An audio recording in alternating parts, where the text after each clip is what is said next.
डॉस्ट engineering एक game है। ये गेम सिर्फ दिमाग का नहीं, हाथ का भी है। और इस गेम का नाम है प्रिसिजन। हर छोटी से छोटी चीज को सही मापना पड़ता है। कितना सही, कितना एक्यूरेट। यहां थोड़ी सी भी गड़बड़ और आपका प्रोडक्ट गया काम से। एक छोटी सी गलती और सब कुछ बिगड़ सकता है। इसीलिए जीडीएनटी है ना, जियोमेट्रिक डायमेंशनिंग एंड टॉलरेंसिंग।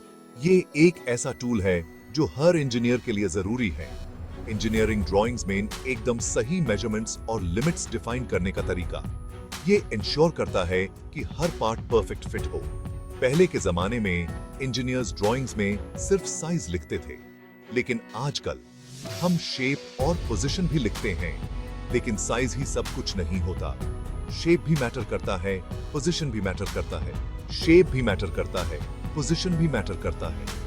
हर चीज का अपना इंपॉर्टेंस है। जीडीएनटी ये सब संभलता है। ये इंश्योर करता है कि हर पार्ट अपनी जगह पे फिट हो।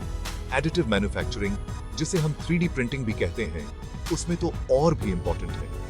हर लेयर को सही से प्रिंट करना पड़ता है, क्योंकि 3D प्रिंटिंग में हम कॉम्प्लेक्स डिजाइन्स बना सकते हैं और उनकी एक्यूरेसी के लिए जीडीएनटी बहुत जरूरी है। हर लेयर, हर डिटेल को सही से डिफाइन करना पड़ता है। सिंबल्स से डरते क्यों हो? देखो, जीडीएनटी कोई रॉकेट साइंस नहीं है। कुछ बेसिक सिंबल्स हैं जिसे समझना इंपॉर्टेंट है, जैसे कि स्ट्रेटनेस मतलब सरफेस कितनी सीधी है, फ्लैटनेस मतलब सरफेस कितनी फ्लैट है, सर्कुलैरिटी मतलब शेप कितना परफेक्ट सर्कल है, सिलिंड्रिसिटी मतलब शेप कितना परफेक्ट सिलेंडर है। और भी बहुत सिंबल्स हैं, लेकिन ये बेसिक्स हैं। इन सिंबल से हम ये डिफाइन करते हैं कि पार्ट का शेप कैसा होना चाहिए और कितना वेरिएशन चलेगा। जीडीएनटी है ना, 3D प्रिंटिंग यानी एडिटिव मैन्युफैक्चरिंग एक अमेजिंग टेक्नोलॉजी है, लेकिन इसके अपने चैलेंजेस हैं, जैसे कि surface roughness. 3D printed parts में कभी-कभी सरफेस रफ होती है। वॉर्पिंग, प्रिंटिंग प्रोसेस में पार्ट थोड़ा सा वॉर्प हो सकता है। डायमेंशनल एक्यूरेसी, कभी-कभी साइज में थोड़ी बहुत वेरिएशन आ सकती है। इन सब प्रॉब्लम्स को सॉल्व करने में जीडीएनटी मदद करता है। जीडीएनटी से हम टॉलरेंसेस डिफाइन करते हैं, जिससे एक्सेप्टेबल लिमिट्स सेट हो जाते हैं। सेक्शन 4, जीडीएनटी को 3D प्रिंटिंग में कैसे यूज करें? आसान है। जीडीएनटी यानी geometric dimensioning and tolerancing 3D printing में एक पावरफुल टूल बन सकता है। जीडीएनटी को 3D प्रिंटिंग में यूज करना कोई मुश्किल काम नहीं है। कुछ बेसिक स्टेप्स हैं जो आपको फॉलो करने चाहिए। पहला स्टेप है डिजाइन फेज 1, डिजाइन। सबसे पहले तो डिजाइन में ही जीडीएनटी सिंबल्स यूज करो। ये इंश्योर करता है कि आपका डिजाइन एक्यूरेट और प्रिसाइज हो। 2, सॉफ्टवेयर। आजकल ऐसे 3D प्रिंटिंग सॉफ्टवेयर्स अवेलेबल हैं जो जीडीएनटी सपोर्ट करते हैं। इन सॉफ्टवेयर्स का यूज करके आप अपने डिजाइन्स को और भी बेहतर बना सकते हैं।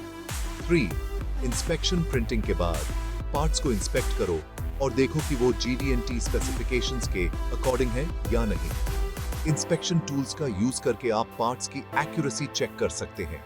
बस इतना ही। जीडीएनटी को अपने वर्कफ्लो में इंक्लूड करो और देखो कैसे आपके 3D प्रिंटेड पार्ट्स की क्वालिटी में इंप्रूवमेंट आती है। ये स्टेप्स फॉलो करके आप अपने 3D प्रिंटिंग प्रोसेस को और भी एफिशिएंट और रिलायबल बना सकते हैं।